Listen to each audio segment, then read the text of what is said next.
দাদা একটু কথা বললেন না, আর কি করলেন?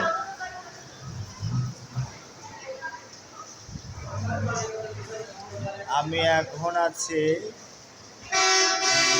গাবতলীতে, যাবো কক্সবাজারে, গাড়ি রেখে আছি, কক্সবাজারে যাবো।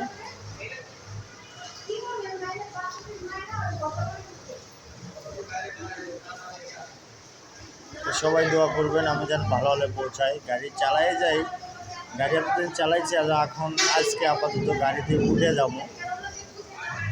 অন্য ড্রাইভারের কাছে গাড়ি দিচ্ছি, সে নিয়ে যায় আমার গাড়িটা রেখে হ্যার গাড়ি নিয়ে চলে যাচ্ছে।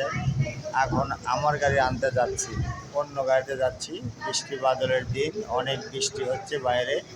তো আপনারা সবাই আমার জন্য দোয়া করে আমি জানি ঠিকঠাক মতন পৌঁছা যাই কক্সবাজারে, নাকি?